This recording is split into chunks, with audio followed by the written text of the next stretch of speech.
ചൈനയിലെ ഒരു communist party ഉന്നതരുമായി പ്രധാനമന്ത്രി നരേന്ദ്രമോദി നടത്തിയ കൂടിക്കാഴ്ചയ്ക്ക് പിന്നിലെ പ്രാധാന്യം ചികയുകയാണ് ലോകം.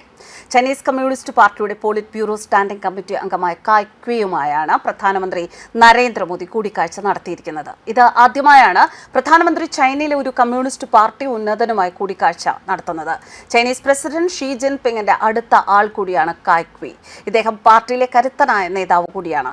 ഷാങ്ഹായ് കോർപ്പറേഷൻ ഓർഗനൈസേഷൻ ഉച്ചകോടിക്കിടയിൽ മോദി നടത്തിയ കൂടിക്കാഴ്ചയിലേക്കാണ് ഇപ്പോൾ ലോക ശ്രദ്ധ പതിയുന്നത്. ഈ കൂടിക്കാഴ്ചയ്ക്ക് പ്രസിഡന്റ് ഷീ ജിൻപിങ്ങുമായുള്ള കൂടിക്കാഴ്ചയേക്കാൾ പ്രാധാന്യമുണ്ട് എന്നാണ് വിലയിരുത്തലുകൾ. ഇന്ത്യയുമായുള്ള ഉഭയകക്ഷി ബന്ധങ്ങൾ അത് മെച്ചപ്പെടുത്താൻ ചൈന ആഗ്രഹിക്കുന്നു എന്ന് കായ് ക്വി പ്രധാനമന്ത്രി നരേന്ദ്രമോദിയെ അറിയിച്ചിട്ടുണ്ട്. പ്രധാനമന്ത്രിയുടെ സന്ദർശന വേളയിൽ ടിയാൻജിനിൽ വെച്ചാണ് കൂടിക്കാഴ്ച നടന്നത്. ഉഭയകക്ഷി ബന്ധങ്ങളെക്കുറിച്ചുള്ള തന്റെ വ്യക്തമായ കാഴ്ചപ്പാട് കായ് ക്വിയുമായി പ്രധാനമന്ത്രി നരേന്ദ്രമോദി പങ്കുവച്ചു. അത് യാഥാർത്ഥ്യമാക്കാൻ അദ്ദേഹത്തിന്റെ പിന്തുണ ആവശ്യപ്പെടുകയും ചെയ്തു എന്ന് വിദേശകാര്യ മന്ത്രാലയത്തിന്റെ പ്രസ്താവന.